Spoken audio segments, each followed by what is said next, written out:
Bom, vamos dar início à nossa mesa, já está um pouquinho atrasada, então vamos acelerar. Vamos convidar, com uma enorme honra e felicidade, para mediar essa mesa, a arquiteta Dora Alcântara.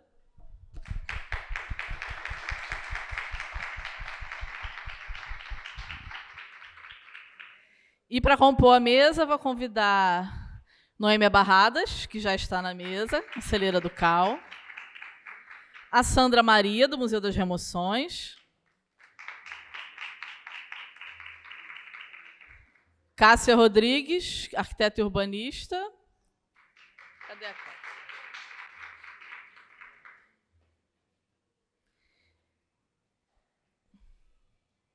Sumiram, tanto era. E o professor Mário Chagas, que estava aqui, também acabou de sumir. Eu vou encontrar os dois e a gente vai começando. Boa tarde a todos. Hoje, na penúltima mesa do Encontro com a Sociedade, a mesa que vai falar sobre patrimônio e sociedade, a gente tem a honra aqui de ter a professora Dora Alcântara conosco. É uma alegria, é um prazer. Eu fico muito feliz em ela estar aqui com a gente, numa discussão tão importante, que é falar em patrimônio e sociedade. Nós temos 3 convidados especiais, que é a Sandra Maria, do Museu das Remoções, a Cássia Chagas, que é arquiteta e trabalha com a questão do museu, da museologia, o professor Mário Chagas, que já está retornando aqui à mesa para estar conversando com a gente, que é o diretor do Museu da República, uma pessoa bastante significativa na questão do patrimônio e do museu social, uma discussão bastante alargada. E eu, Noêmia, que também milito na área do patrimônio, e aí eu vou aproveitar para falar que eu me sinto muito honrada em estar nessa mesa por 2 motivos. O primeiro, porque eu comecei em patrimônio por causa do Mário Chagas. Eu fazia arquitetura, mas eu fazia museologia, e o Mário viu minha letra no caderno, na sala de aula, comentou que letra bonita, e eu falei assim, não, eu faço arquitetura também. E aí ele me convidou para ser estagiária do Museu Histórico Nacional. Isso foi em fevereiro de 91, eu estava no 3º período da arquitetura e no 1º da museologia, e nunca mais eu larguei o patrimônio, né, uma super cachaça. E eu tenho a honra também de acompanhar a professora Dora e vários outros colegas que militam no campo do patrimônio, com uma troca de conhecimento efetiva, uma possibilidade da gente discutir o patrimônio e alargar em relação ao patrimônio na sociedade. Eu vou passar a palavra para o professor Mário Chagas. Eu não sei se o Mário quer falar um pouquinho. A gente fez uma ordem aqui com a professora Dora, começando com a Sandra, do Museu das Remoções, depois a Cássia Chagas, sua orientanda. Eu vou falar, você vai falar um pouquinho e depois eu. Pode ser? O que você acha? Quer falar um pouco antes, Mário? O Mário fez uma fala tão bonita ontem de manhã para a gente, falando da importância essa semana inteira, o Conselho está fazendo um evento aqui no Museu da República. Nós, do Conselho, nós arquitetos, ficamos muito felizes. E ontem, no final do dia, a gente também teve uma mesa muito importante, que falou da interface da arquitetura com outras profissões, que é uma outra questão que a gente precisa avançar. Por favor, Mário. Boa tarde. Boa tarde a todas e todos. Bom, nós estamos, como eu indiquei ontem, contentes, de verdade, por esse evento estar sendo realizado aqui, né? Aqui no Museu da República, e nesse complexo que tem uma presença importante, histórica e marcante na cidade do Rio de Janeiro, e não apenas na cidade, uma importância nacional, mas no que se refere à cidade do Rio de Janeiro, tem uma presença de verdade, né, marcante, simbólica, forte, né? Então, estamos muito contentes por tudo isso estar sendo realizado aqui. E com os temas que aqui estão sendo abordados. Mas eu, hoje, antes de vir para cá, eu chorei. E estava muito tocado, fiquei muito emocionado, ouvi uma entrevista do Caetano Veloso e do Gil, né? E fiquei totalmente, né, quase que assim... Fiquei mexido, de verdade fiquei mexido, sabe? Eu acho que hoje a gente não pode avançar nada sem fazer uma homenagem a Gal Costa, sabe? Então eu pedi a Patrícia, você consegue, Patrícia, pôr aquela música da Gal? Pode ser? Era bom a gente chorar logo no começo. Ah, é? Porque eu acho que assim, sabe, falar em patrimônio é falar em Gilberto Gil, falar em Caetano Veloso, falar em Gal, falar em Macalé. Né? Esse é o Brasil que nós queremos, essas são as pessoas que fazem a diferença, marcaram radicalmente a minha geração, mas não apenas a minha geração, marcou a geração da Dora, marcou a geração da Sandra, marcou as nossas gerações todas. Né? Nos ajudaram a construir um país diferente, nos ajudaram a pensar por outros caminhos. Né? Então, eu acho que abordar o tema que nós estamos abordando, falar de arquitetura é falar de Tropicália. Né? Então, falar de urbanismo é falar de Tropicália, falar de novas possibilidades, novos pensamentos. Eu estou convencido que tem coisas que hoje nós só conseguimos pensar porque pessoas como eles vieram antes, né? E abriram caminhos para que hoje nós possamos estar aqui, né, pensando e fazendo, né, e continuando a fazer. Então, a Gal faz uma falta danada, né? Então, eu fiquei hoje ouvindo a Gal cantar, nem tão esotérico assim. Se não tiver condições, a gente segue adiante. Então, vai conseguir. Até o final, vai conseguir. Tá legal. Tá legal. E esse som acho que está atrapalhando um pouquinho, não está não? Esse som de baixo? Não? Tá legal? Tá bom. É porque eles hoje estão fazendo uma seresta aqui embaixo, onde não é, na verdade, o lugar onde eles fazem. É que choveu, aí eles se deslocaram para cá. Então, eu autorizei que eles viessem por conta da chuva, né? Mas eles sabem que, se for necessário, a gente pode pedir para que eles... Se atrapalhar, a gente fala com eles, são super parceiros. Bom, então é isso. Boa mesa para nós, vamos adiante. A gente vai começar aqui com a Sandra. Nós temos 10 minutos. Sim. Oi, boa tarde a todas, todos e todes. Meu nome é Sandra Maria, como já foi dito, eu sou moradora da Vila Autódromo. Vou tentar fazer uma fala rápida de 10 minutos, porque é tanta história para se contar. 10 minutos. Eu quero abrir a minha fala falando um pouco assim, né, já que o evento trata de patrimônio e sociedade, e é um evento de arquitetura. Então, eu acho que isso me leva a fazer assim, uma reflexão, né, sobre tudo isso, patrimônio, arquitetura, esse elo, né, que existe entre o patrimônio, a arquitetura e a história de uma população, de um povo. Porque eu acho que a arquitetura de um país, ela revela muito da história desse povo. E a gente, no Brasil, a gente tem uma história marcada por uma arquitetura imperialista, né, onde os nossos ouros roubados da nossa terra foram colocados em igrejas, em construções, né, que, no final, se tornam patrimônio da nossa história, do nosso país. Mas falta, né, na nossa arquitetura aquela representação das culturas apagadas, né, destruídas. E é desse lugar que eu falo, porque eu sou da Vila Autódromo, então o meu lugar de fala é aquele lugar em que vem das reformas urbanas. As reformas urbanas que tentam apagar as histórias, as culturas, as memórias de muitas populações, né, que tentam, através da arquitetura, mostrar um país, cidades belas, cidades sem problemas, né, invisibilizando, apagando as histórias das favelas, dos processos de escravização, né, de dominação imperialista. Então, é desse lugar que eu falo.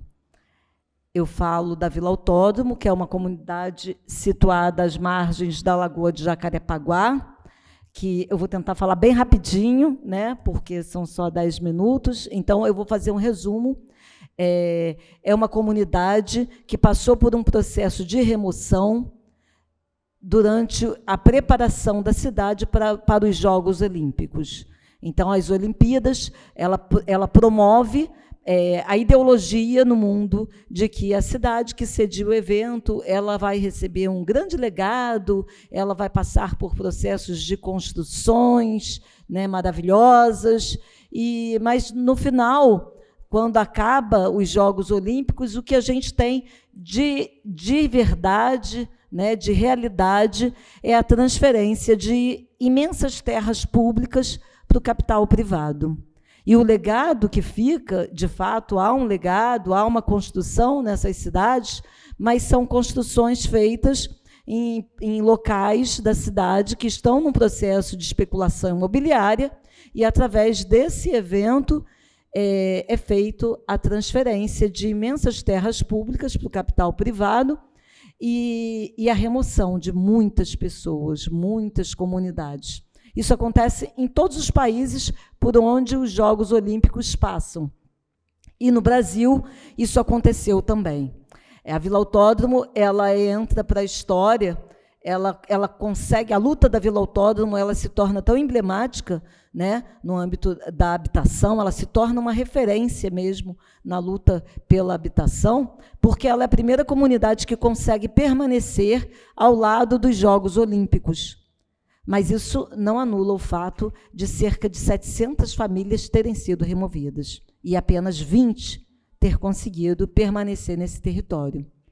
E aí, nesse processo de luta, que eu vou tentar resumir bem rapidinho agora, a gente funda um museu, que é o Museu das Remoções.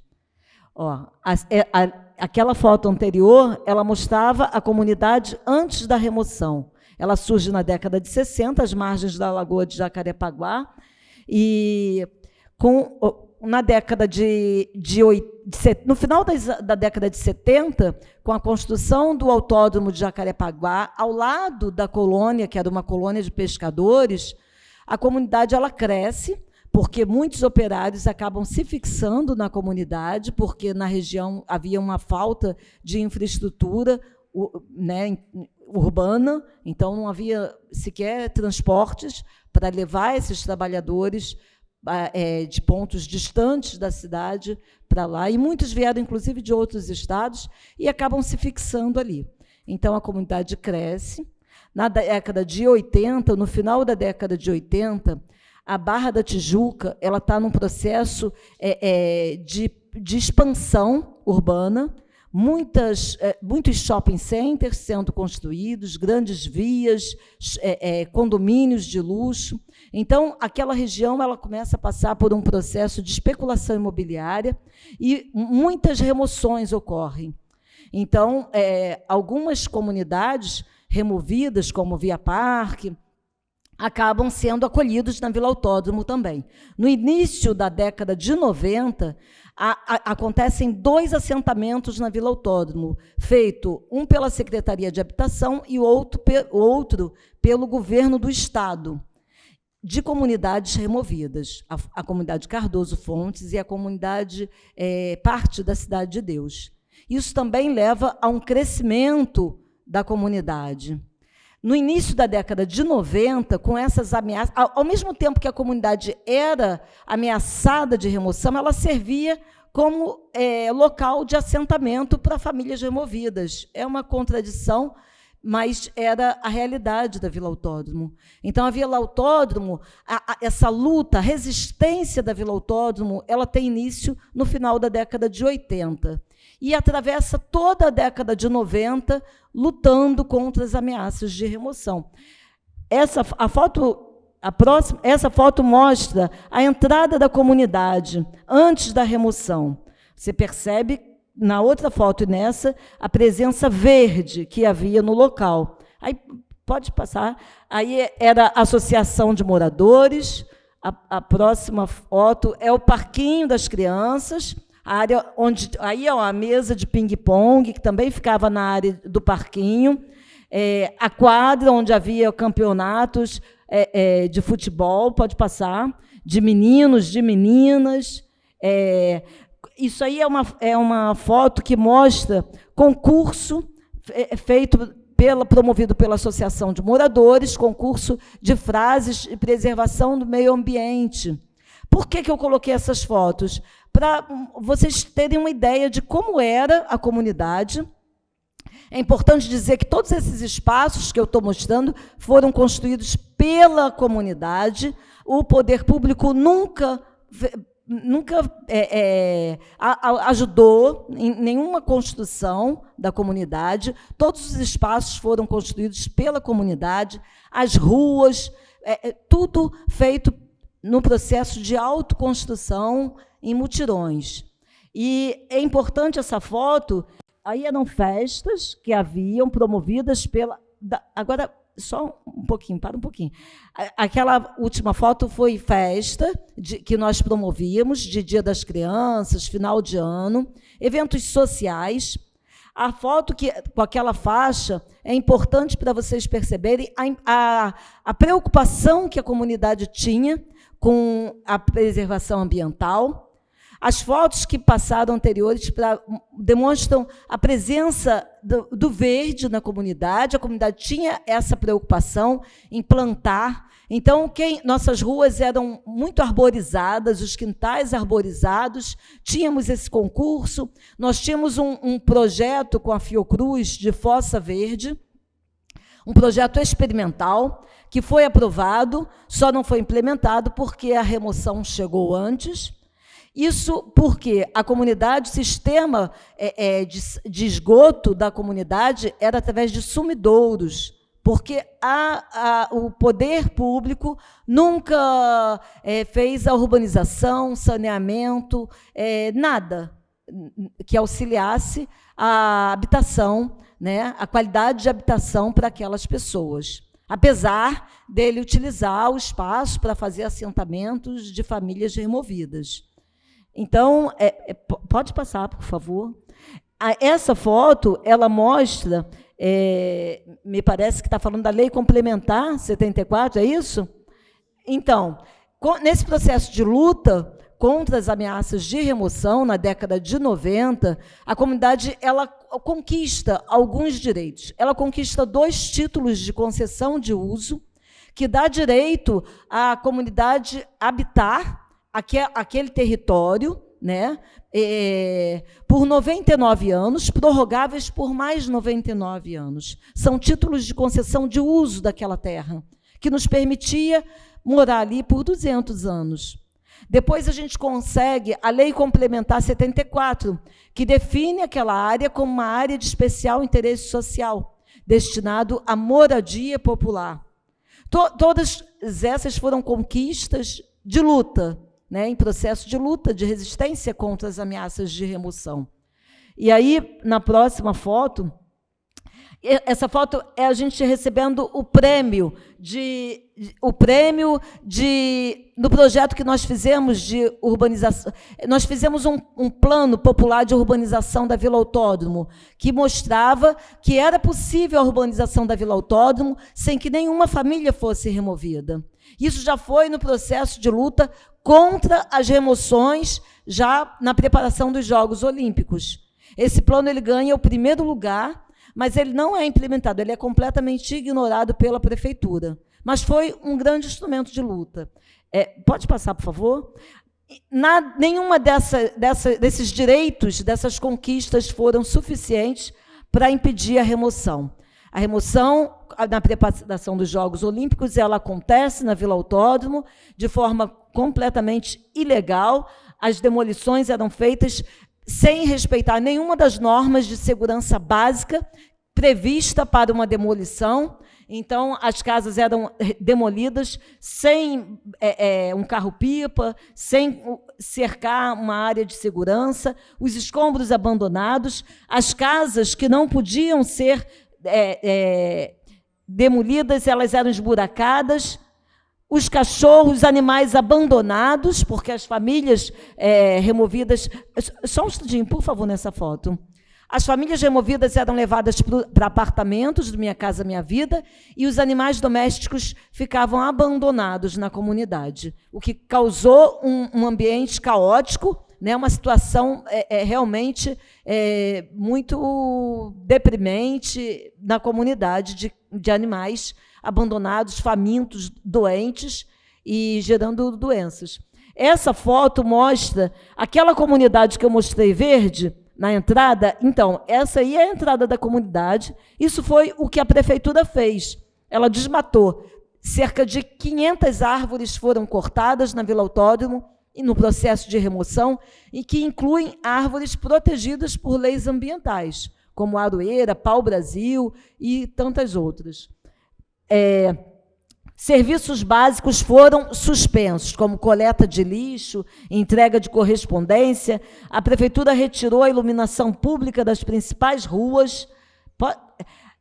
Houve espancamento, a comunidade foi espancada, porque a prefeitura ela fez dois decretos de desapropriação, com argumentos mentirosos. Como é uma área de especial interesse social, então só poderia ser feito um decreto de desapropriação justificado por uma obra pública.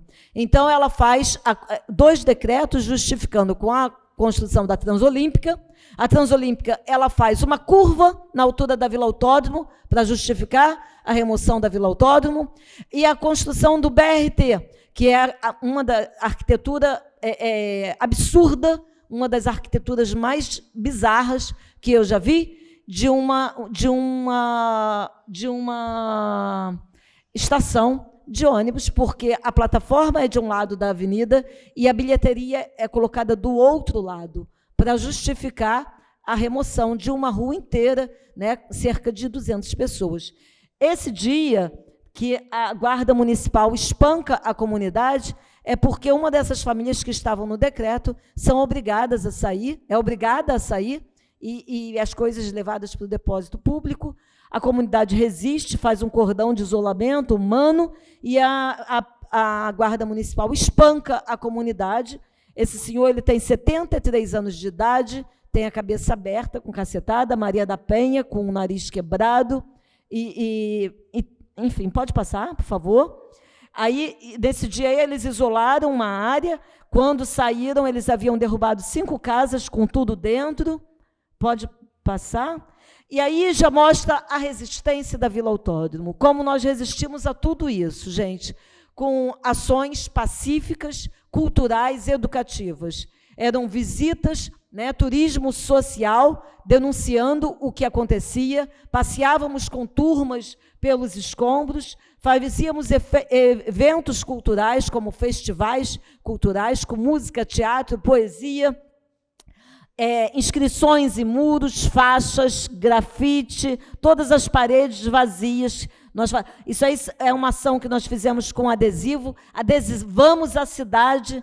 Por onde nós passávamos, tinha adesivo da Vila Autódromo denunciando. Pode passar? Eu não estou vendo direito essa foto.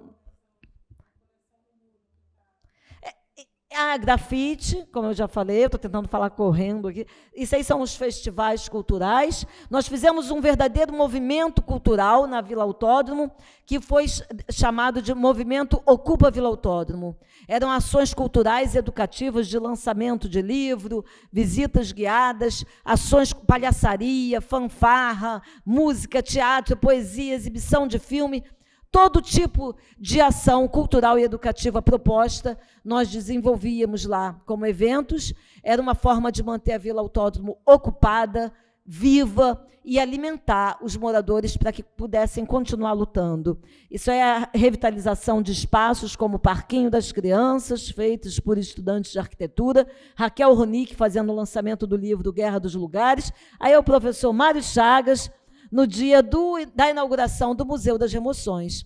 O Museu das Emoções, ele nasce nesse território, nesse ambiente, nesse processo de resistência contra as emoções. Então, nós inauguramos esse museu a partir dos escombros da Vila Autódromo, com uma exposição de 7 esculturas feitas com objetos coletados nos escombros, através de parcerias que nós tivemos de apoio com pessoas como o professor Mário Chagas, o Tainan de Medeiros, a professora Diana Bogado, pessoas que nos apresentaram a museologia social, uma museologia de resistência, que luta, que dá voz, que dá visibilidade a processos históricos do nosso país, né? a populações que compõem a nossa gente, a nossa história, o nosso país, a história do nosso povo, que não é vista, que não é muitas vezes falada, e quando é contada por outras pessoas.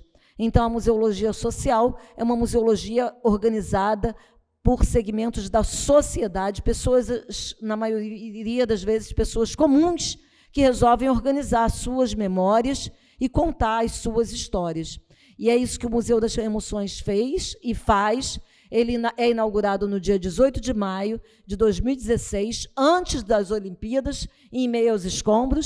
Um ano depois, no aniversário de 1 ano, nós comemoramos no Museu Histórico Nacional, com a doação de objetos coletados nos escombros da Vila Autódromo, que são doados para o Museu Histórico Nacional, para serem expostos lá na ala de exposição permanente de História Contemporânea. No ano seguinte, a gente comemora com a inauguração de um site e das nossas páginas digitais. O nosso site hoje ele reúne um acervo digital incrível, com praticamente todos os processos judiciais, teses de doutorado, de mestrado, de graduação, de áreas variadas do mundo inteiro, e documentários, e fotografias, e vídeos, e filmes, um material muito amplo que foi construído sobre a Vila Autódromo.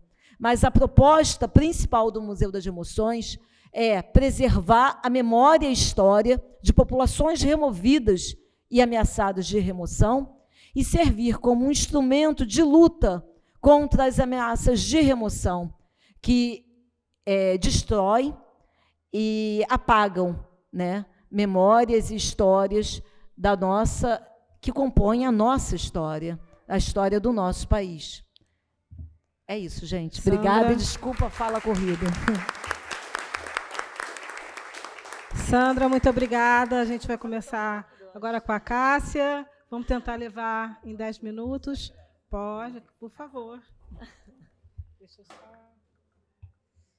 diminuir aqui, colocar a sua apresentação.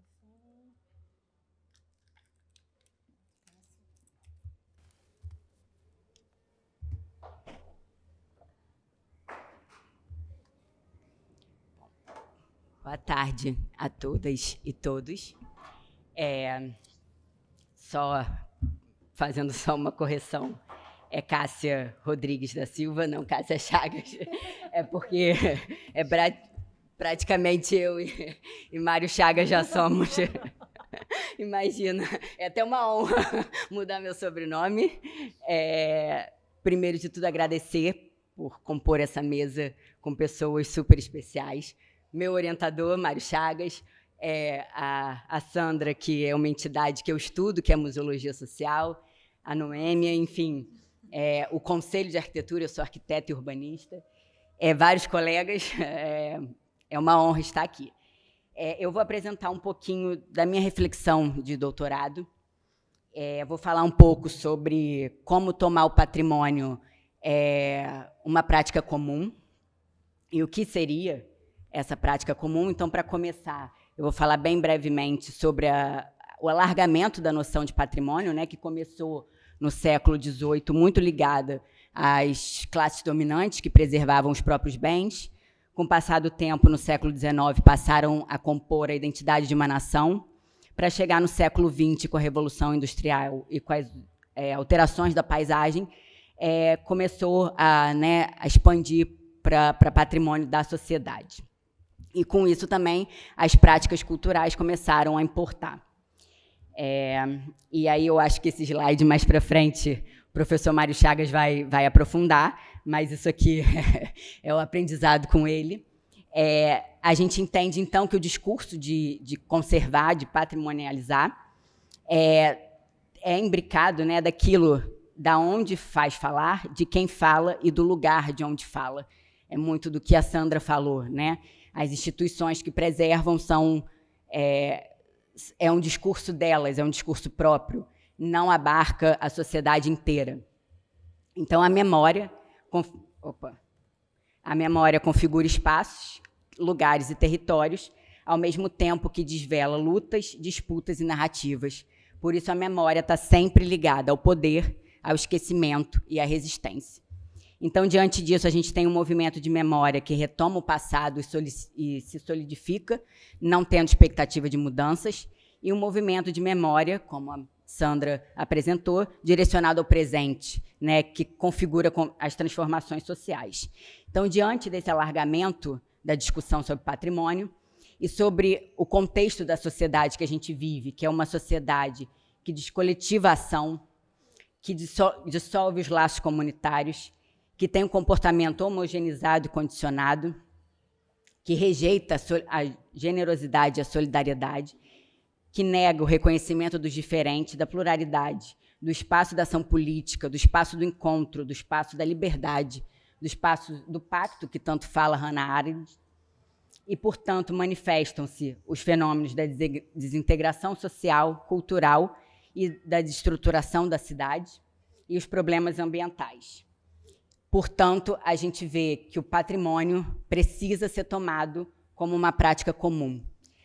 O comum já foi muito falado aqui na mesa anterior, pela fala da Sandra também, mas eu vou só sintetizar o que seria esse comum, porque, às vezes, a gente está falando de um conceito um pouco novo, mas que não é novo, já está em curso. O comum, então, já está em curso, é uma não-utopia, e ele é um processo, e por ser processo, ao passo que a gente busca o comum, a gente já está instituindo o comum.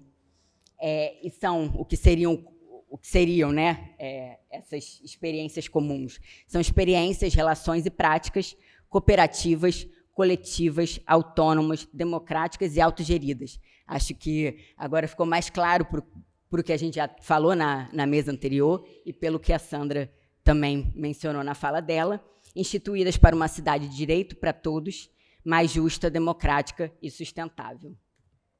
O comum, então, é outra forma de viver e se relacionar, contrário aos padrões universalizantes, que supera a lógica de Estado e de mercado, bem como suas propriedades privada e pública, supera também as estruturas e cultura patriarcal. Construir coletivamente uma cidade de direitos, para além de viver usar, construir o discurso, construir o espaço nos próprios termos de quem está construindo. Então, é o direito à cidade de Lefebvre radicalizado e exercido na prática. É autoagenciamento para a transformação social, é a proatividade e autonomia dos sujeitos, é uma demanda moral fundada na cidadania e na igualdade, é o direito de mudar nós mesmos, mudando a cidade. Então, o comum, ele parte de três dimensões que se articulam e não podem estar separadas. É um princípio político, então o comum é instituído no exercício do uso coletivo, adequar algo para um fim coletivo, portanto, é uma praxis instituinte, né, que é a construção conjunta de normas e uma forma de agir. Nada, então, é comum por si só, né, só práticas coletivas colocam algo como comum, e ele é organizado pelo governo autogestionário, que aqui já foi muito falado.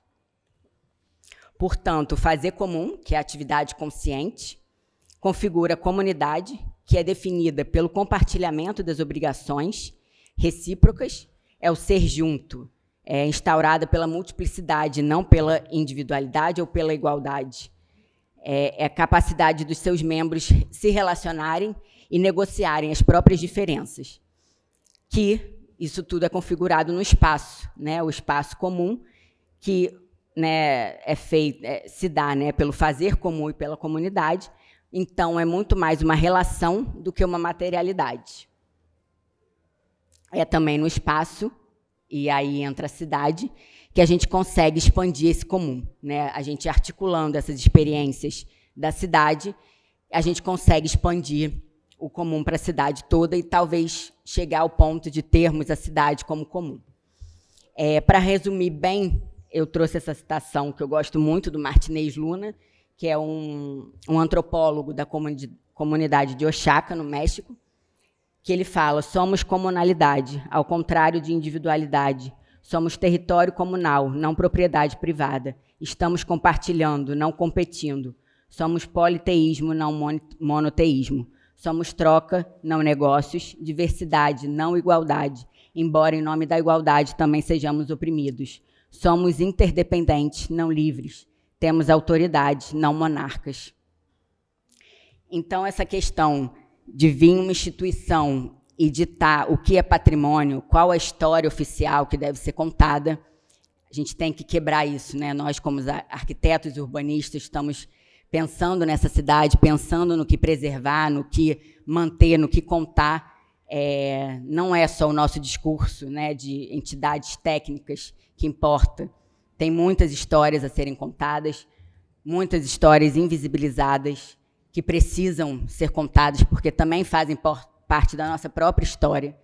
Então, o tratamento das nossas heranças, patrimônio, matrimônio, herança materna e fratrimônio, herança fraterna, são práticas sociais e não práticas catalogais, né? Não são catálogos. Então, podem acionar a potência do comum. São heranças criativas produzidas e partilhadas aqui e agora, insubmissas ao dispositivo de capturas, acionados pela lógica mercantilista, que transforma tudo em produto. Essas memórias não são produtos, não estão à venda. Memórias e patrimônio, então, servindo à libertação, que é o que Legoff fala, né? E não para a servidão, se preocupando, então, com a vida e com o afeto, com o direito à cidade, com a cidadania e com a sustentabilidade, instituindo, então, o comum. Acho que, não sei se deu para perceber, mas tem tudo a ver com o que a Sandra colocou. Então, são essas entidades que hoje, e é isso que eu estou estudando no meu doutorado, são essas entidades que hoje buscam instituir espaços comuns, os museus sociais, né, que, quando transbordam a preservação dessas heranças, não só o patrimônio, mas o matrimônio, o fratrimônio, se mostram como espaços coletivos de relação, onde práticas cotidianas e afetuosas acontecem, nos permitindo a compreensão da dinâmica da vida aqui e agora. É isso. Obrigada.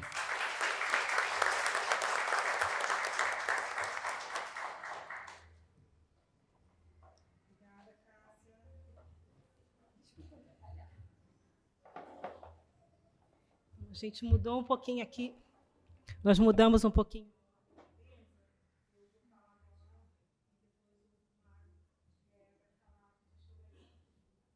Opa, perdão.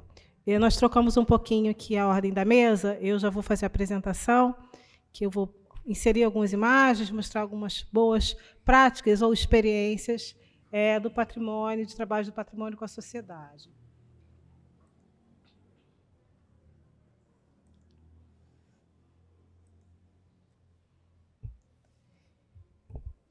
Como a proposta da mesa é patrimônio e sociedade, eu achei interessante trazer algumas experiências feitas aqui na cidade do Rio de Janeiro e também em mais 2 municípios vizinhos, que são bem interessantes.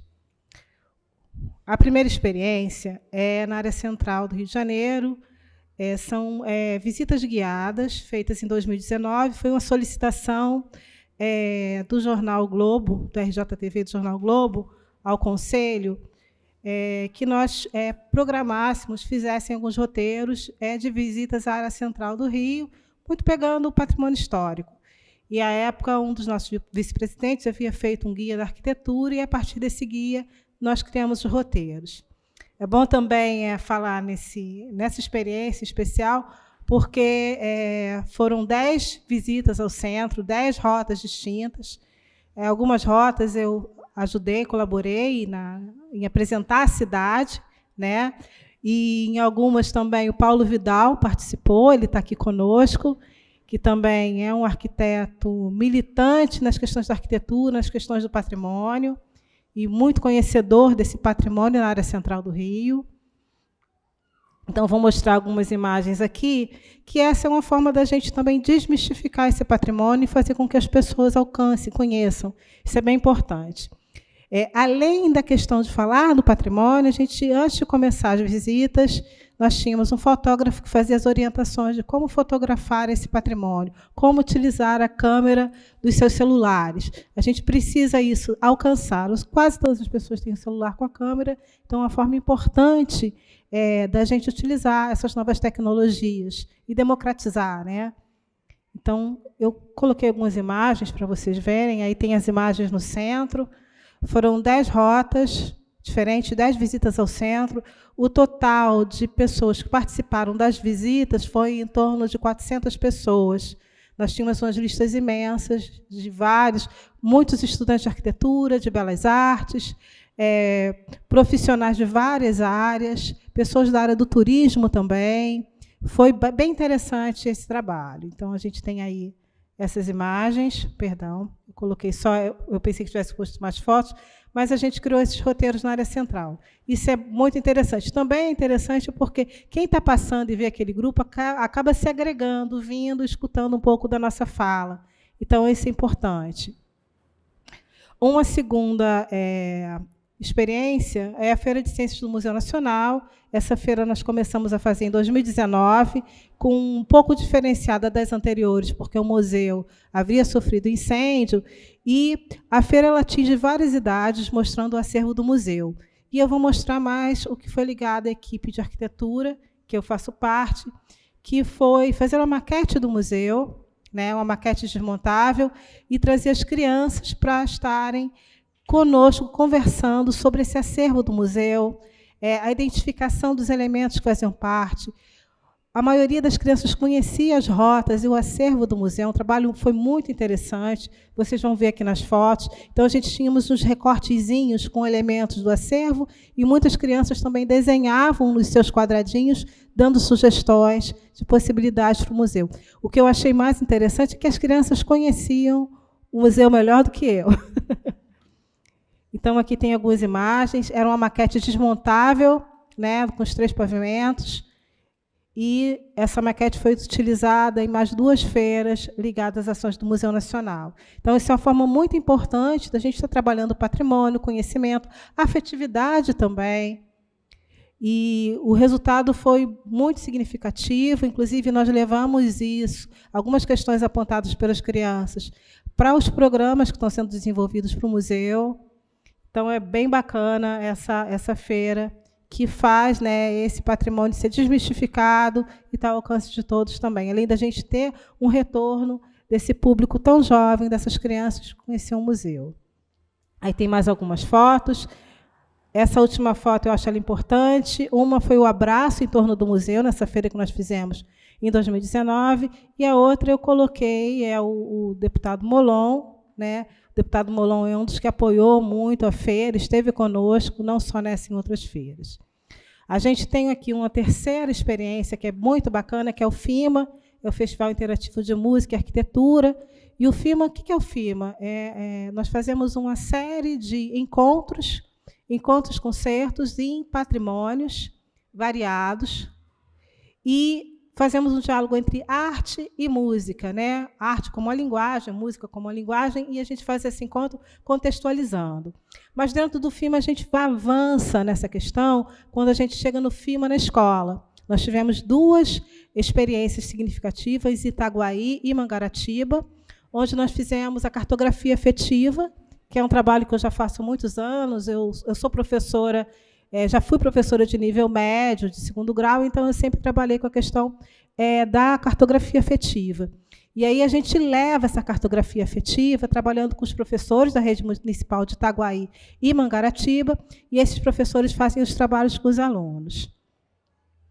Aqui o FIMA é um trabalho muito interessante, mas com as crianças é o mais que essa valorização dessas identidades culturais, desse patrimônio que ele é cultural. Esse patrimônio ele é material, é também um patrimônio social, e ele precisa alcançar a todos. E também desmistificar no sentido de você reconhecer os patrimônios invisibilizados.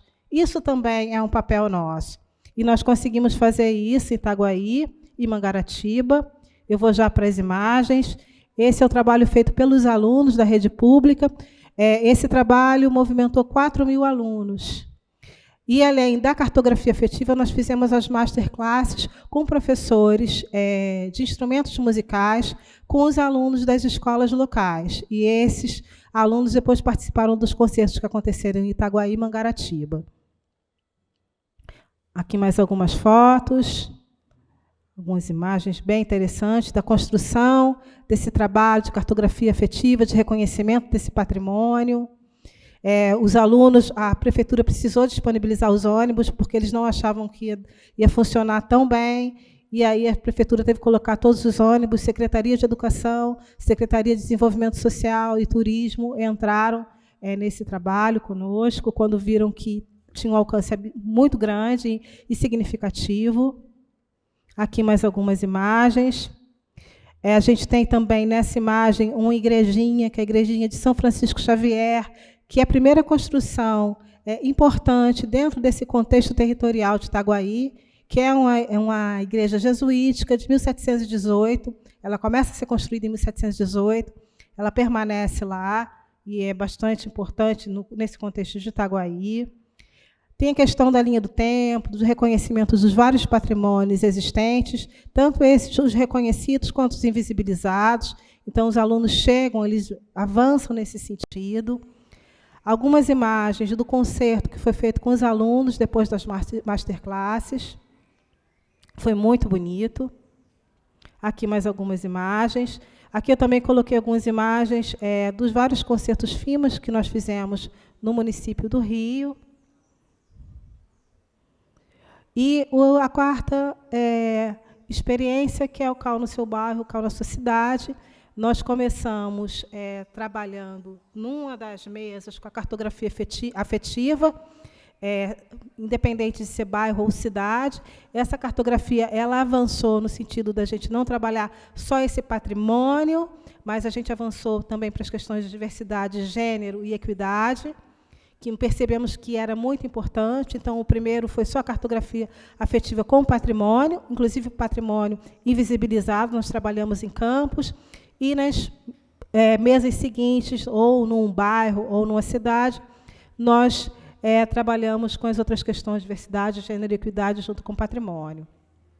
Aqui é uma roda de conversa da cartografia afetiva feita em Campo Grande, aqui no município do Rio, na Zona Oeste, que foi fantástica essa discussão que a gente teve, e no final ainda chegaram algumas senhoras que participavam dos quilombolas da Zona Oeste, que faziam uma série de produções e culturas locais, e foi uma discussão linda, fantástica, e a gente tem tentado continuar esse trabalho, especialmente em Campo Grande. Aqui mais uma foto dessa roda de conversa, que deveria ter demorado 2 horas, mas passou de 3. E, por último, o campus, que, na verdade, foi a primeira, a gente tem aí uma imagem que nós pedimos aos alunos das universidades locais e alguns cidadãos locais que eles levassem imagens da cidade para a gente construir essa cartografia afetiva em termos mesmo de território e de marcação. E aí a gente tem aí algumas imagens, a gente vai ter também uma parte que é desenho e mapa que a gente está marcando. E, por último, é muito importante, o campus tem um local, uma escola de música que se chama Lira de Apolo. A Lira tem mais de 90 anos, é um lugar fantástico. E o maestro da Lira é um verdadeiro patrimônio, o maestro Ricardo, e ele leva a Lira há muitos anos, então é ensino de música, sem custo para quem quer aprender, e o maestro Ricardo consegue verbas daqui, dali, puxa. O edifício que eles ocupam também é um patrimônio tombado, protegido, que precisa de recursos para restaurar. Eu espero que em algum momento a gente consiga agora, de 2023 para frente.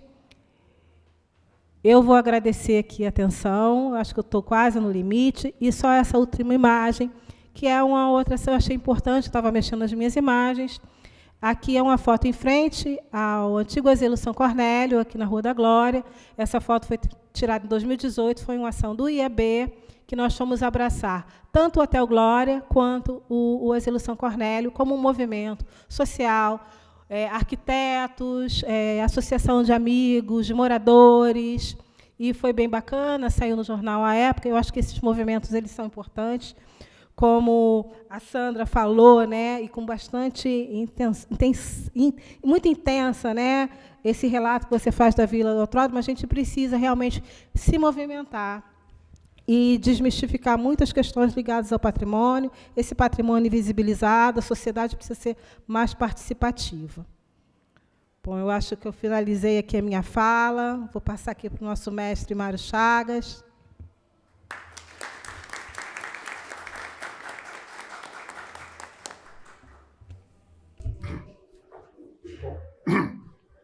Então, mais uma vez, boa tarde a todas e todos. E fico bem contente de estar aqui. Acho que nós improvisamos a ordem, mas eu penso que, né, deu certo, ficamos bem encaminhados. E eu gostaria de iniciar dizendo que, em 2022, no ano ainda em curso, nós também estamos comemorando os 50 anos da Mesa Redonda de Santiago do Chile. Esse foi um encontro importantíssimo que aconteceu em 1972, em maio de 1972, durante o governo de Salvador Allende, um governo socialista democraticamente eleito e que no ano seguinte sofreria um golpe militar. E viria a ocorrer a ditadura no Chile. A Mesa Redonda de Santiago do Chile teve uma importância extraordinária para todos nós, especialmente no campo da museologia, mas não apenas. No coração dos debates de Santiago do Chile estavam temas, por exemplo, como o urbanismo, relação entre rural e urbano, mas a questão do urbanismo estava presente na Mesa Redonda de Santiago do Chile. Esse tema aliado ao tema da educação permanente, uma educação popular e permanente, era um outro tema também presente na Mesa Redonda de Santiago do Chile, assim como a função social do museu. Aquele encontro ele foi decisivo para que, no campo dos museus, da museologia e de várias áreas das ciências sociais, eu ouso dizer, mesmo no campo da arquitetura, especialmente no que ela tem de relações com as ciências sociais e com os museus e a museologia, aquele encontro foi decisivo para pautar a função social do museu. Um encontro onde se colocou de modo muito claro a indicação de que, numa cidade, numa região, num país onde os índices de analfabetismo fossem muito altos, era função do museu contribuir para a redução dos índices de analfabetismo. Ou, onde os índices de mortalidade infantil fossem altos, era função dos museus contribuir para isso. Então, quando nós transformamos o Museu da República, a partir do dia 25 de fevereiro de 2021, num posto de vacinação, era com base exatamente nesses pressupostos, nesses princípios da Mesa Redonda de Santiago do Chile. Num país com tão baixa vacinação, era decisivo que o Museu da República se oferecesse e aceitasse ser transformado num posto de vacinação. Mas não apenas isso. Várias outras ações, ainda hoje no Museu da República, têm sintonia com esse tema. Eu diria que mesmo quando nós abrimos aqui conversas sobre patrimônio e sociedade, isso de algum modo, tem relação mesmo estreita com a proposta colocada em Santiago do Chile. Ou seja, examinar, aprofundar, debater e praticar a função social dos museus. Examinar as relações entre museu e sociedade, entre patrimônio e sociedade, memória e sociedade e temas do tipo. Então, eu fico muito contente que nós estejamos aqui, né, também nesse momento, realizando essa Semana de Arquitetura e Urbanismo no Museu da República, né, e, de algum modo, podendo também no mínimo, mencionar e celebrar, comemorar os 50 anos da Mesa Redonda de Santiago do Chile. E realizar esse seminário Arquitetura e Urbanismo aqui no museu também deixa evidente esse caráter interdisciplinar, multidisciplinar, transdisciplinar dessas áreas. Eu até diria, talvez, que nós estamos praticando, na verdade, alguma coisa que está mais na ordem do indisciplinar, né? Me agrada pensar nas indisciplinas, né? Que talvez nós precisamos de indisciplina na arquitetura, indisciplina na museologia, para transbordar os limites disciplinares, né? Para borrar as bordas e conseguir avançar um pouco mais em outras direções. Eu fico contente de poder falar nesse momento, depois da Sandra, da Cássia e da Noêmia, né, aqui com o carinho da Dora. Eu fico contente, eu fico feliz quando encontro a Dora, porque eu já estive... Quando eu era magrelinho, de cabelo preto, e um menininho, a Dora já estava lá trabalhando há muito tempo, né? Então, contente de estar aqui com a Dora. Nos encontramos tantas vezes em tantos seminários, em tantos encontros, Museu Histórico Nacional. Mais do que isso, nas lutas sociais, até nas greves, eu estava com a Dora. E muitas vezes, nas militâncias, ocupando, cercando o passo, lá estava a Dora, né? Então, é muito bacana. A Dora e Pedro, elas se figuras, né, ali presentíssimas, né? Então, mas eu fico contente de poder falar nesse momento, né, porque o que aqui nos foi apresentado também pode nos levar à compreensão, por exemplo, de que discutir o comum não pode ser apenas discurso, tem que ser prática, está na ordem da prática. Por mais que exista um conteúdo discursivo em torno do comum, mas o que marca a diferença é a prática do comum. E, de algum modo, é o que nós vemos lá no Museu da Vila Autódromo, é o que vemos aqui em algumas experiências apresentadas pela Noêmia no que se refere a CAU. Em boa medida, essas experiências lá do Museu da Vila Autódromo, do Museu das Remoções, né, hoje a Cássia está estudando o Museu de Favela, o MUF, assim como está estudando o Museu Casa Bumba Meu Boi, Raízes do Jericinó, lá, né, na franja da cadeia em Jericinó. Ela está estudando esses dois museus, que, em boa medida, também são museus que estão sintonizados com a prática do comum e com o decolonial. Mais uma vez, também, falar no decolonial significa ir além do discurso. Muitas vezes é possível ver referências ao decolonial que estão simplesmente esgotadas no discurso, que não apontam na direção de práticas, enquanto temos outras possibilidades, e aqui nós tivemos a possibilidade de ouvir algumas delas.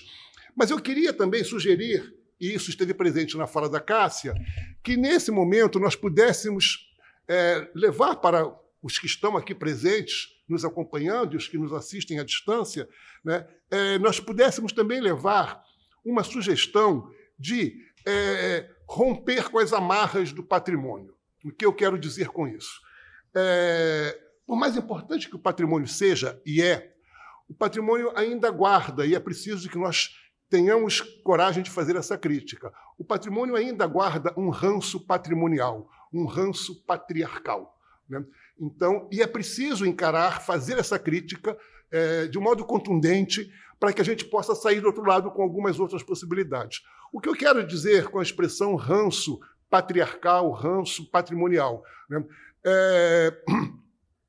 Se nós olhássemos especialmente para aquilo que foi tombado desde os primeiros momentos, não é nada difícil que nós possamos compreender ali a presença de um patrimônio ligado a uma elite branca, católica, especialmente. Depois essas coisas foram mudando com alguns outros exemplos. Mas o que eu quero dizer é que, quando nós falamos em patrimônio, o que vem à cabeça de imediato é a herança paterna, né? Uma herança que se transmite de um tempo para o outro tempo, etc.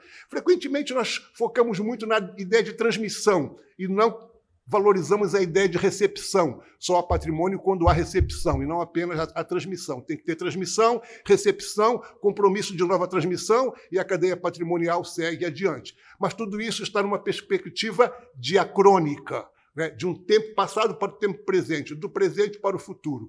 Talvez nós pudéssemos pensar, para além do patrimônio, alguma coisa que foi mencionada pela Cássia, que vem das nossas reflexões, que é a ideia de matrimônio. Mas o matrimônio não mais como uma relação conjugal, ou não apenas como uma relação conjugal. Por que nós nos referimos a patrimônio como herança paterna e por que não podemos pensar matrimônio como herança materna? Por que não podemos pensar isso? Temos evidências? Claro que temos evidências. Os dotes são evidências, né?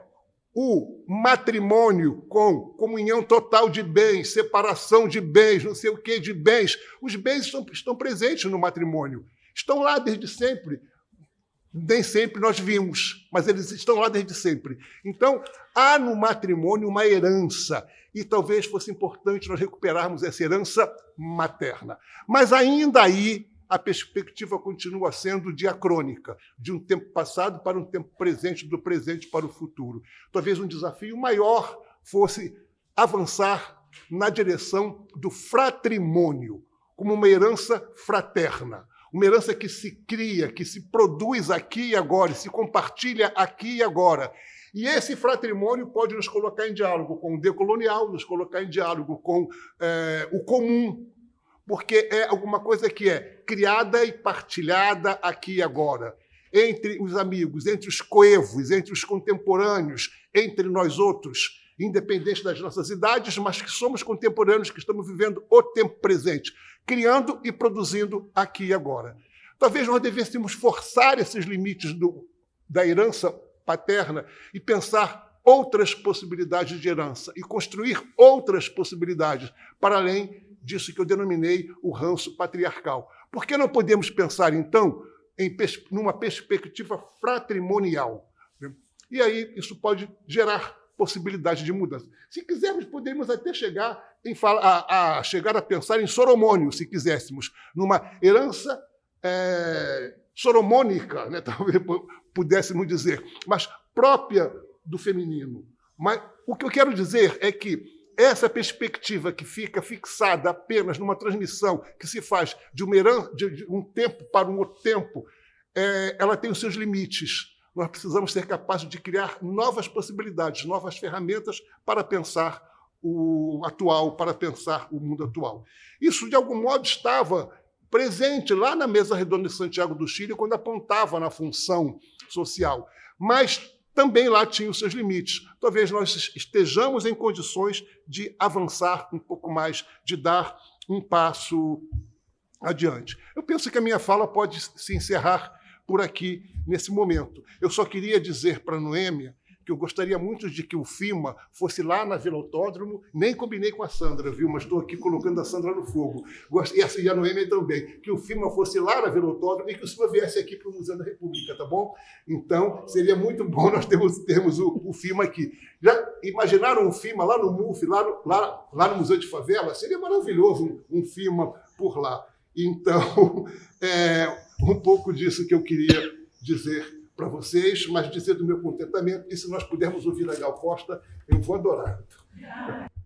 Era isso. Obrigada, Mário. A gente vai pensar num FIMA lá. Pode deixar nas sugestões. Eu vou passar para a professora Dora agora.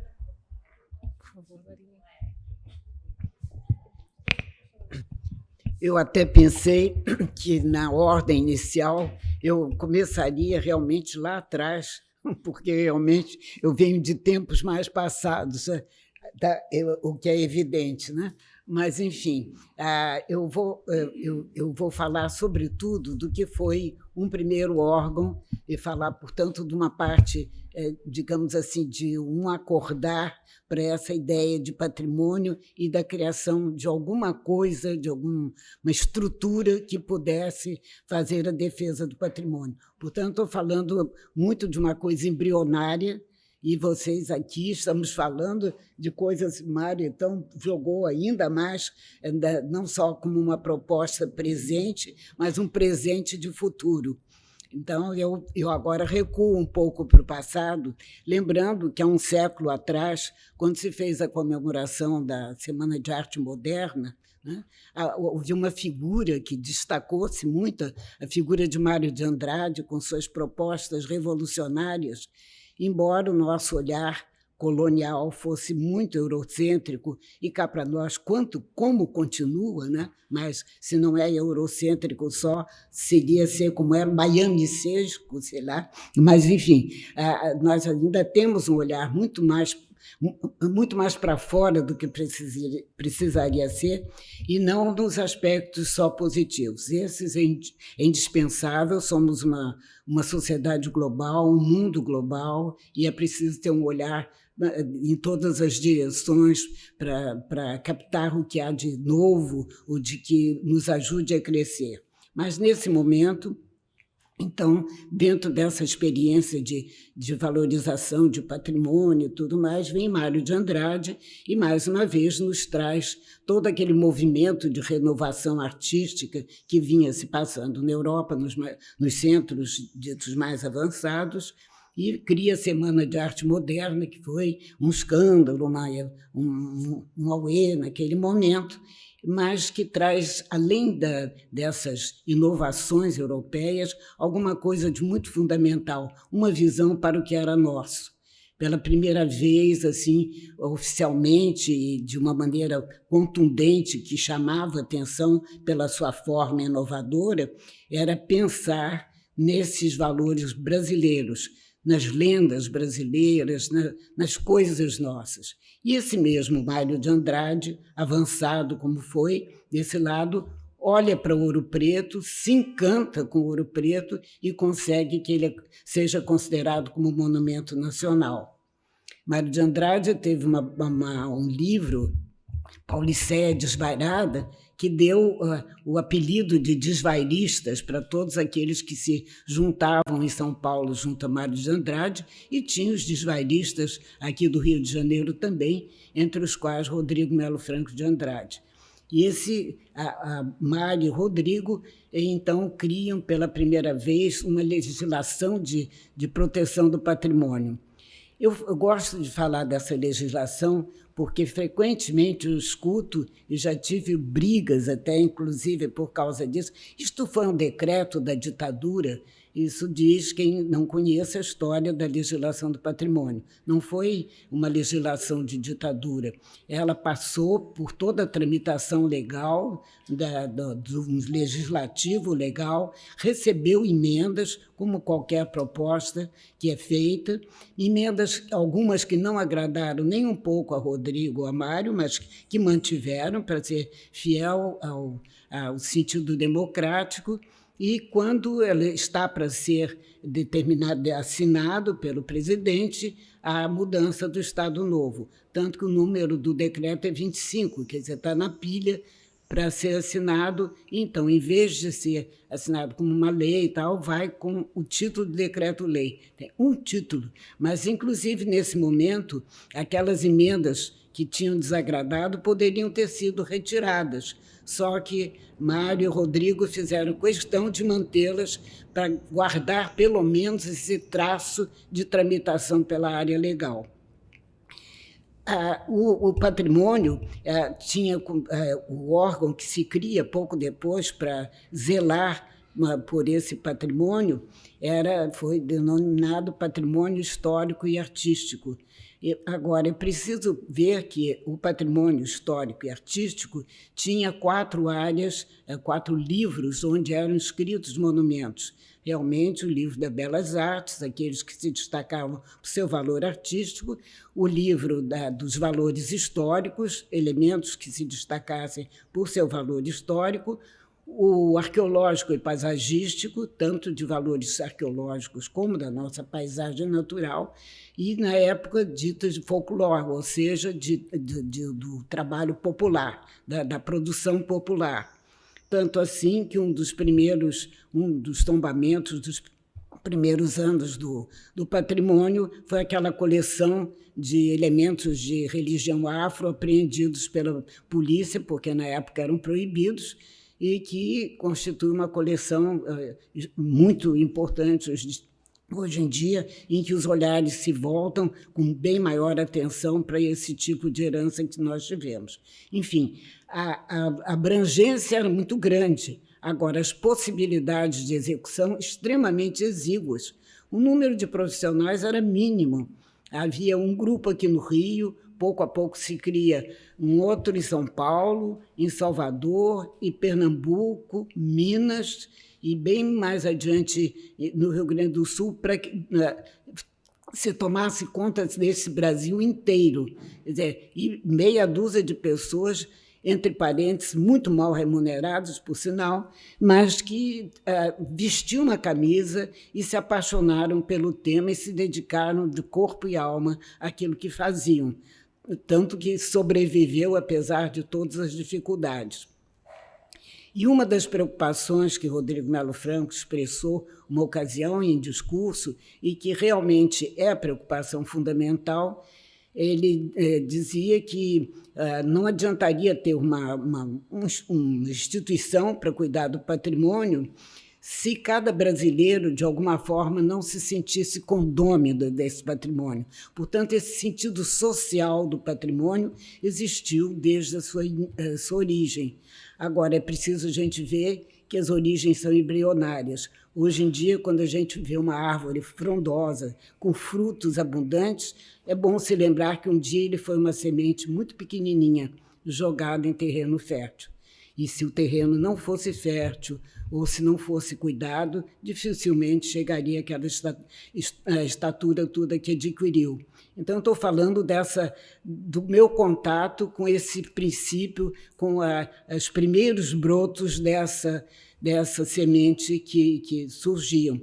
Eu, quando me formei na Faculdade de Arquitetura, em 1957, eu fui muito estimulada pelo professor da disciplina de arquitetura no Brasil, professor Paulo Santos, a procurar Dr. Rodrigo, porque surgiu uma oportunidade de trabalho para meu marido, também arquiteto Antônio Pedro Alcântara, de irmos para o Maranhão. Então, o professor Paulo Santos, nessa disciplina, que para mim foi muito fundamental na faculdade, ela me ensinou história através do espaço, das formas arquitetônicas, a história social, quando a gente vê como uma edificação se subdivide, a gente percebe como aqueles habitantes, como é que eles usavam, que espaços eles necessitavam. É uma coisa meio prosaica, mas quando nós estivemos examinando sobrados que eram feitos para aluguéis, ali perto da Praça 15, naquele conjunto de ruas da Praça 15, eles não tinham estabelecimento sanitário. Tinham, no máximo, uma pequena sala com um vaso de despejo. Quer dizer, a gente pode ver por aí a precariedade do sentido sanitário. A mesma coisa nas fazendas. Algumas tinham até umas banheiras meio monumentais de pedra cavada e tal, mas, via de regra, isso não existia. Eram bacias, eram coisas assim, eram coisas todas muito elementares. Então, realmente, nós estamos tratando de coisas assim, bem iniciais, e aprendendo como é que esses espaços nos ensinam a história. O tratamento externo, o envoltório, as paredes, as coberturas, por outro lado, vão dizendo da evolução do gosto, da influência de tantas outras coisas, dos materiais. Os programas também vão dizendo uma coisa, um programa rural, outra coisa, um programa urbano. as pequenas, quando a gente pega, por exemplo, as fazendas, as primeiras fazendas que foram aqui, feitas aqui na região do açúcar, no Nordeste, foram criticadas pelos holandeses, que logo a seguir viriam invadir essa região, porque não havia nenhum quadro nas paredes, quer dizer, parecia uma falta de sensibilidade para uma coisa mais artística. Mas eles aprenderam pouco rapidamente que parede de pau a pique não se presta para pendurar quadro. Então, são coisas assim que marcam muito, né? Quando a gente vê nessas fazendas, tanto do Nordeste como do café, que as senzalas, isso mostra essa coisa da escravidão. É uma coisa tão antiga, milenarmente antiga, mas que, graças a Deus, foi sendo sacudida, e hoje em dia nos permite uma visão tão mais ampla, né, tão mais rica daquelas figuras que antes eram pensadas como escravos. Inclusive entre os povos primitivos, entre africanos, entre indígenas, também tinham escravos. Então, quer dizer, era um conceito que, felizmente, evolui e nos torna mais humanos, mais abertos, mais ricos em humanidade. Enfim, voltando a essa disciplina de arquitetura no Brasil, ela me ensinou isso, me entusiasmou bastante. Era muito curioso quando a gente, por exemplo, a Ouro Preto, uma cidade dessas, e via que numa só tinha aquele casario muito simples dos mineradores, daquela coisa. O casario, a capelinha, e mais alguma outra coisa. Nas mais evoluídas, então vão surgindo. E nessas outras cidades, os programas que também vão contando da complexidade que se vai formando em volta. Enfim, toda essa história arquitetônica, eu que sempre tive dificuldades para guardar nomes e datas, e na minha infância e adolescência, a gente aprendia história decorando os nomes das guerras, dos heróis, das datas, para mim era um horror. O dia a prova de história, eu dizia, não me chamem, que se eu virar a cabeça um pouquinho, vai misturar tudo. É um horror. Então, eu realmente gostei muito dessa nova história. E quando conversei com o doutor Rodrigo, o conselho do Paulo Santos, ele que já conhecia Antônio Pedro, que era frequentador lá dos arquivos do patrimônio, ele achou muito interessante porque precisava de alguém que no Maranhão pudesse dar mais informações. E me incumbiu de uma tarefa penosa para quem estava saindo da escola, de definir novos tombamentos, porque ele achava que São Luís estava, pelo seu valor, estava muito mal representado nos livros do patrimônio. E foi realmente uma tarefa que não vou entrar em detalhes, mas foi muito viva. Nós conhecemos nossa cidade, Xará, Alcântara, né? E nos apaixonamos por ela também. Pedro idealizou um projeto que, anos depois, nós tivemos oportunidade, pelo menos, de começar, e, infelizmente, não teve continuidade, mas era bastante interessante, com as ruínas de Alcântara e tal. Eu me lembro que Pedro ficava extremamente entusiasmado com aquele panorama de ruínas, à medida que a gente começou a tirar do meio do mato e a ver o conjunto. Ele dizia, olha, Dora, eu não sei se eu estou ficando bobo, mas eu tenho a impressão que isto aqui é a Pompeia brasileira. Está ficando bobo.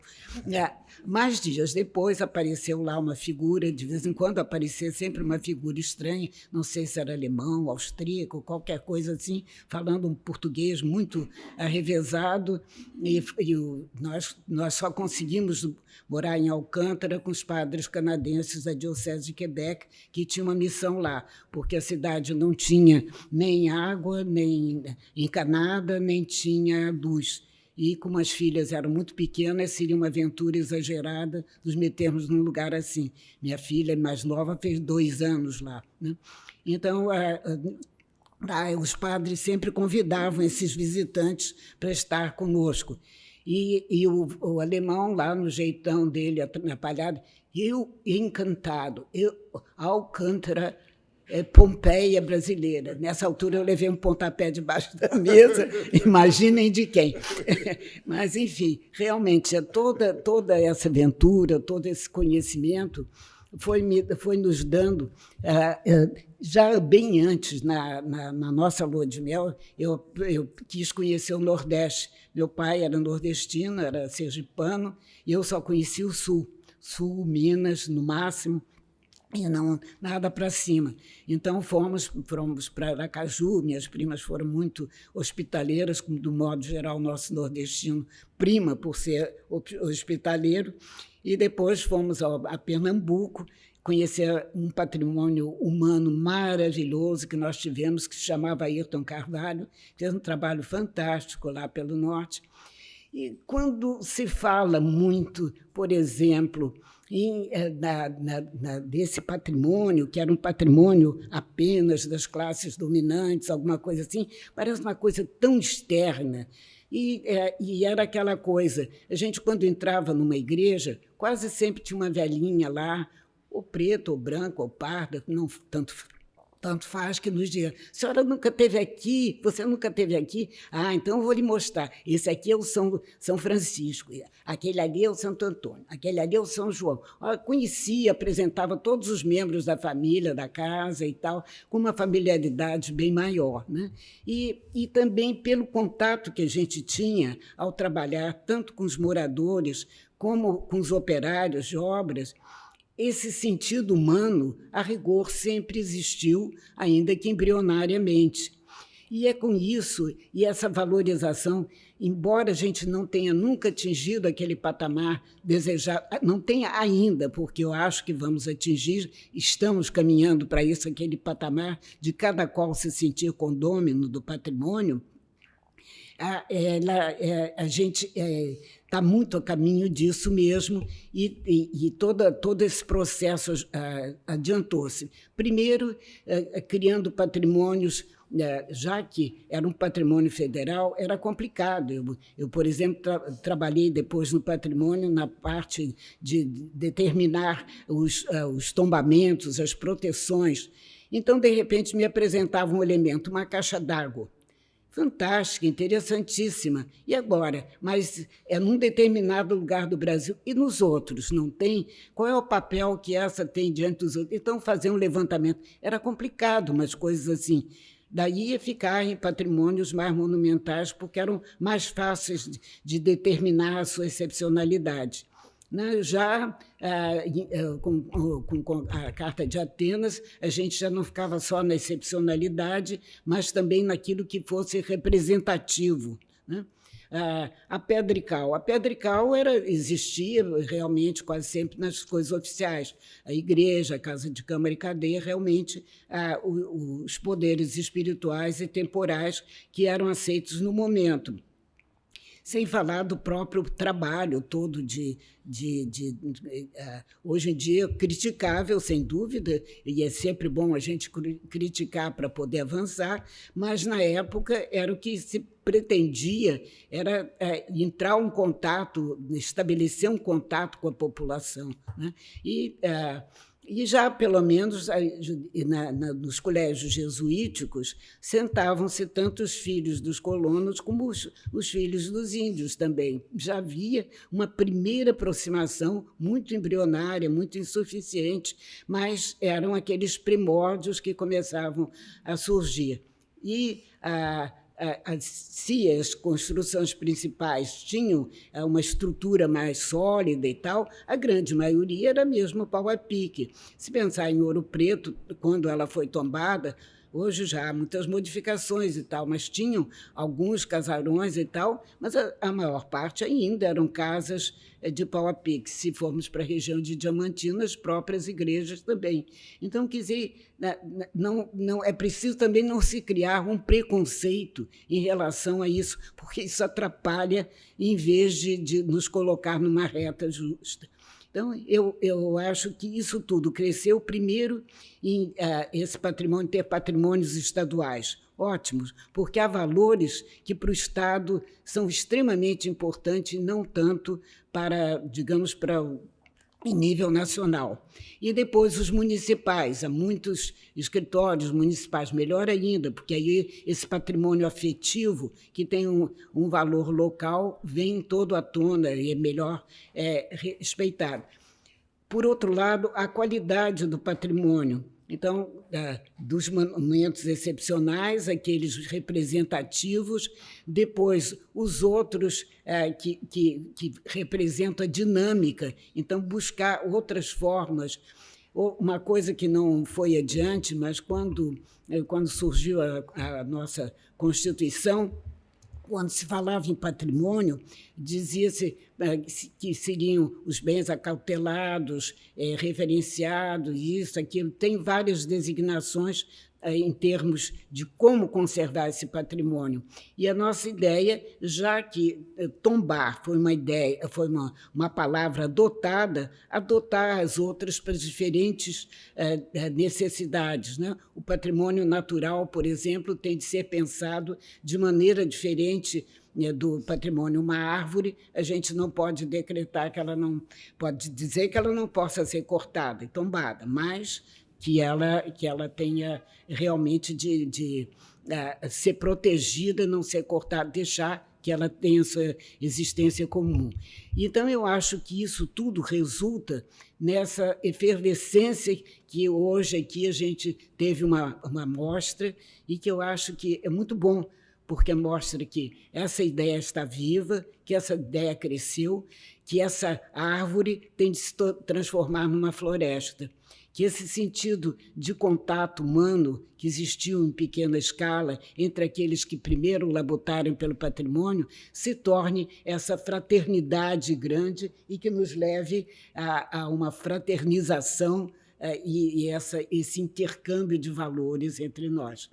Então, essa evolução de patrimônio que eu peguei, eu pude dar um certo testemunho, ainda que muito imperfeito, de alguma coisa original, de fato, tem o seu desenvolvimento pleno, né, tanto no seu sentido como na superação de tantos problemas que nós temos e do nosso crescimento desse país, que tem de assumir sua dimensão, tem de voltar a perceber que cultura define uma nação e que a gente tem de zelar pela sua cultura, que ela começa pelo ensino, por esse ensino desde a infância, infância que vai a museus, infância que faz passeios na natureza, infância que aprende as coisas essenciais na vida.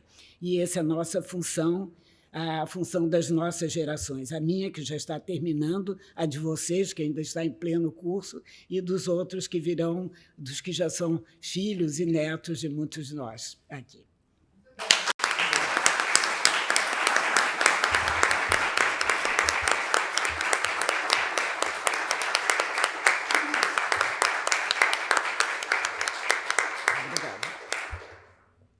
Dora, muitíssimo obrigada pelas suas palavras, sempre enriquecedoras.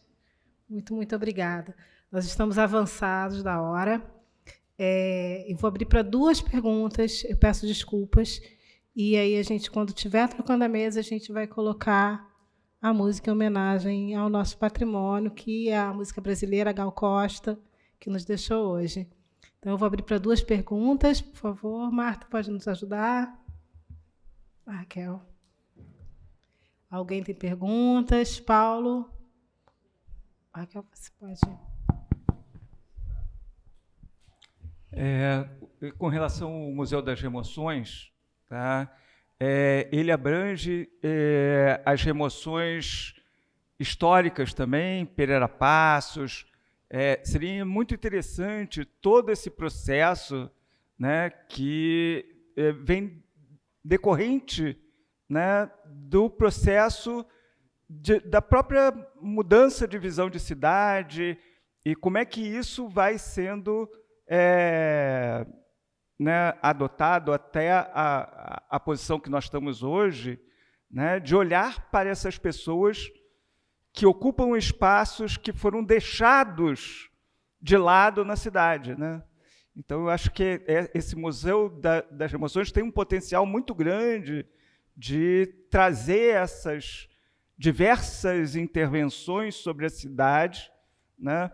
E realmente me parece muito interessante. Eu me lembro de ter estudado, porque também eu tenho uma relação com o Museu Histórico Nacional, né? De ter visto lá que esse material estava lá, e eu fiquei intrigado por que estava lá, e fui dar uma analisada no material, né? Numa relação com o Paulo Quinaus, que recebeu esse material, eu acho que incomodato, na realidade, né? Mas eu acho que ele tem uma independência para ser algo bastante mais amplo, né? Quase que falando sobre o próprio processo de transformação da cidade, né? Então, eu acho bastante interessante isso.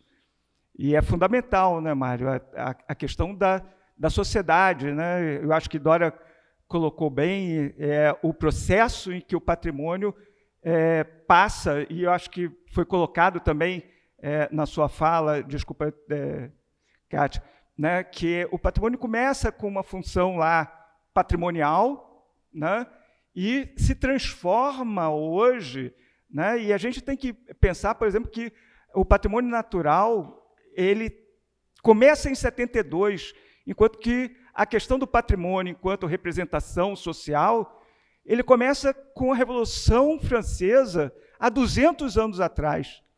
E nós perdemos o lugar de representação para o público da importância dessa relação.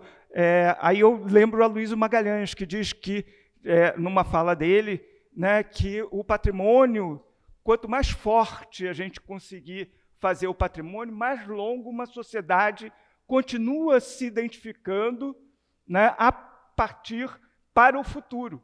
Então, ele coloca o bodoque, né, o ponto de apoio é o presente, o elástico é o passado e a pedra é o futuro. Então, quanto mais a gente fortalece a ideia social de representação, né, mais longe a gente consegue se autorrepresentar. Não é à toa que toda guerra, né, incide sobre quebrar as representações dos povos dominantes, que se quer dominar, né? Então, eu acho que essa é realmente a importância do patrimônio, né? Estar, né, representando a diversidade da população. E aí, nesse sentido, eu acho que Mário tem toda a razão, né? Existem vários patrimônios de várias pessoas, todos têm lugar, né? E a gente tem que reinventar essa possibilidade, né? Então, a pergunta é mais direta para a questão se vocês têm uma perspectiva de ampliação do museu. Mais alguém tem alguma pergunta, alguma contribuição?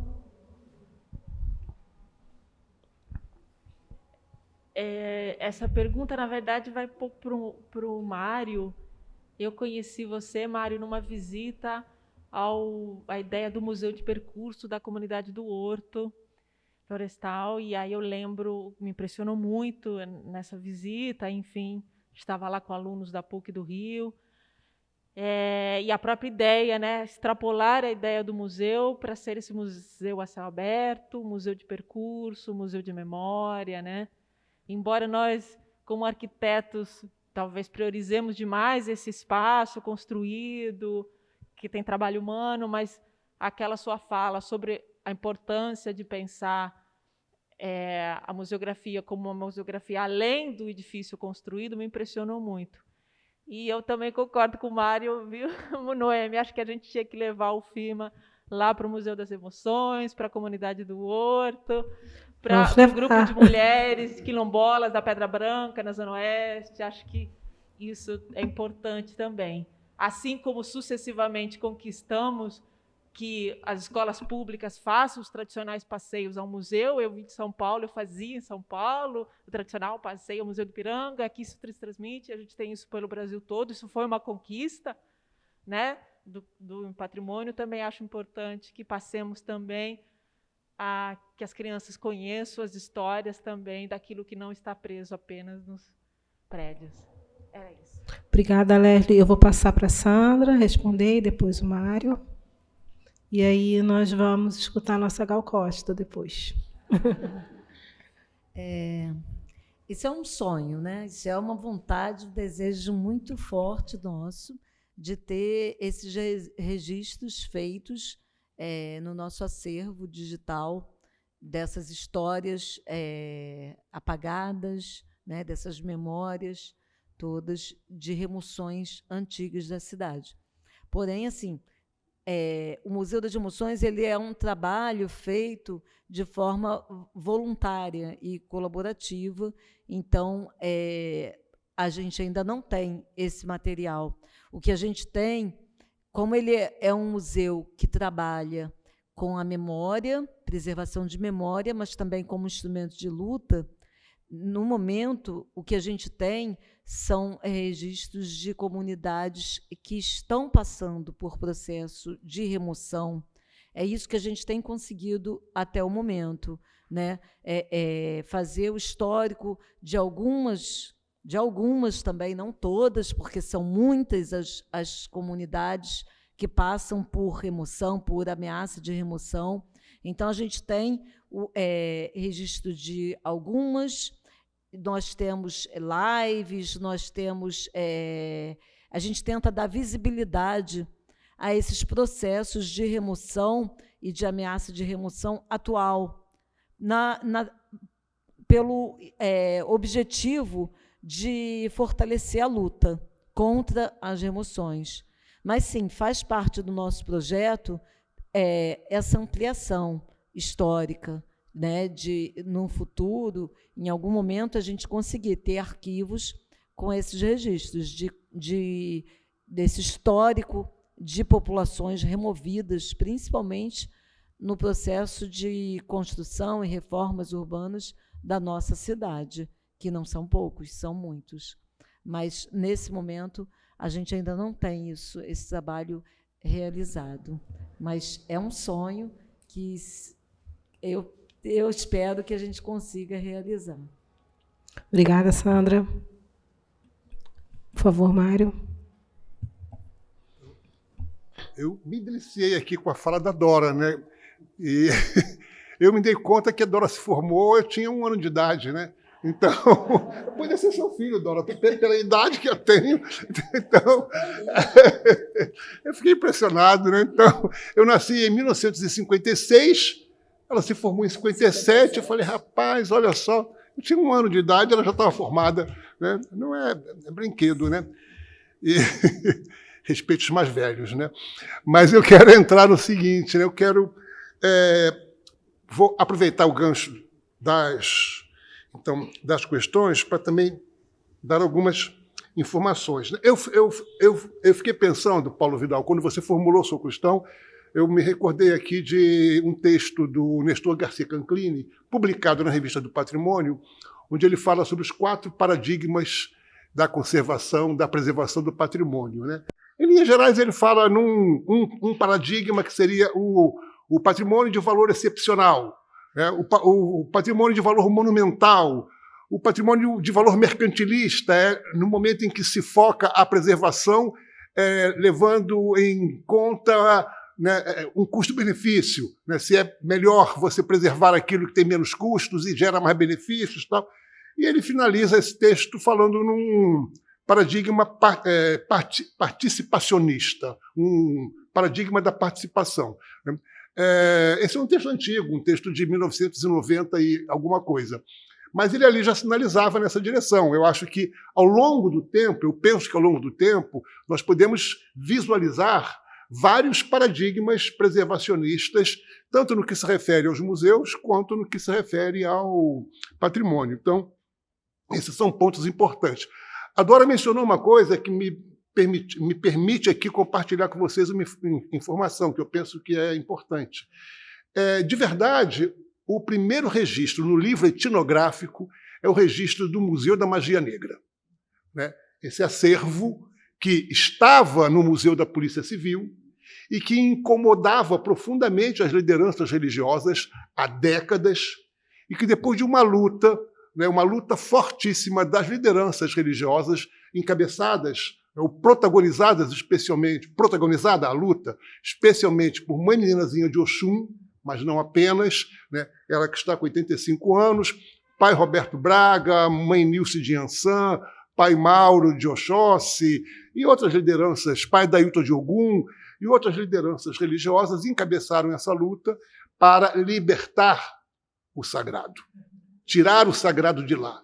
E conseguiram isso. Conseguiram. Então, isso também serve para que nós pensemos nesses paradigmas preservacionistas. Houve um tempo em que manter lá na Polícia Civil era uma coisa importante. Chegou um novo tempo, um tempo contemporâneo, não, há que se libertar o sagrado. E esse sagrado foi libertado no dia 21 de setembro de 2020, durante a pandemia. Esse acervo foi trazido para o Museu da República. Né? Eu perguntei para a mãe meninazinha de Oxum, a senhora consultou os orixás? Né? Ela riu, é claro, meu filho, eu consultei os orixás.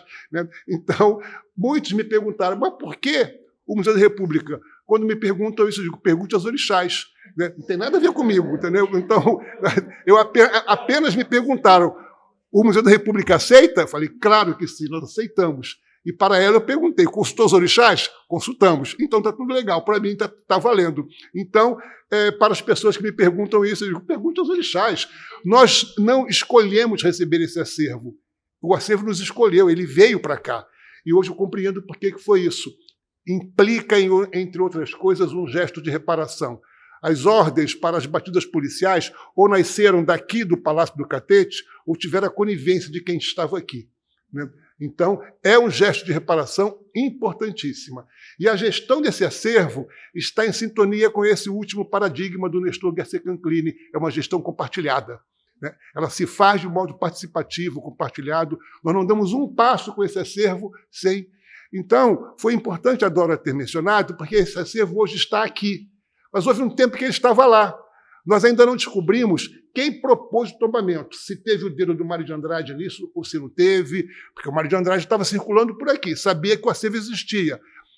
O acervo foi apreendido entre 1890 e 1946, com base no Código Penal, que tinha artigo racista no Código Penal, que criminalizava as religiões de matriz afro, como curandeirismo, como feitiçaria, como magia negra, etc.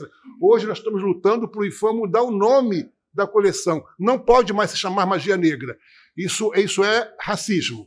Né? Então não pode se chamar assim. O nome da coleção é Nosso Sagrado.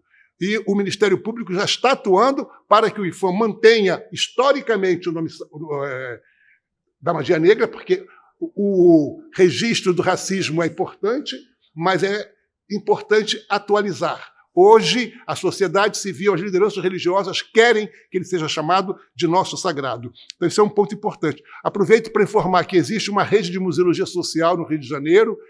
Nós nos reunimos uma vez por mês. Os arquitetos são super bem-vindos, e todos. A próxima reunião será no dia 19 de novembro, é sempre aos sábados, será no Museu da Maré. E, Paulo Vidal, o Museu das Remoções, eu tenho a honra de ter participado do processo de criação do Museu das Remoções, etc. Na verdade, ele nasceu assim. É curioso, porque ele não se chama Museu da Vila Autódromo.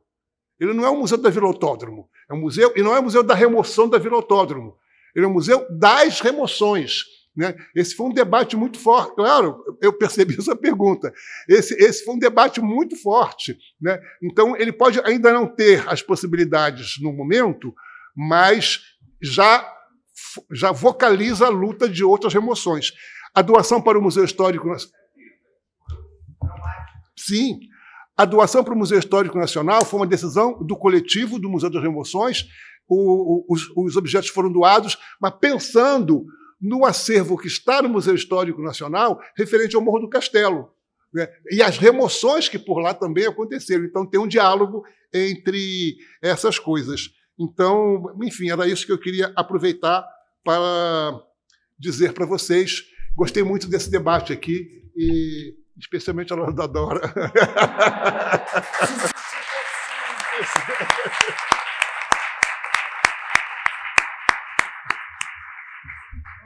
Tenho duas qualidades. Qualquer pessoa perto de mim se sente alta, e qualquer pessoa perto de mim se sente nova, jovem.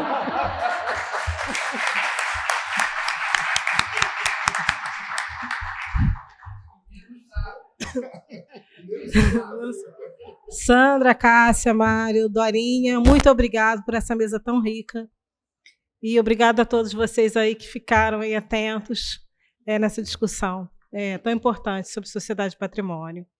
A gente vai agora, enquanto a outra mesa se organiza, a última mesa do dia, a gente vai colocar aqui uma música da nossa eterna Gal Costa, é o nosso patrimônio também.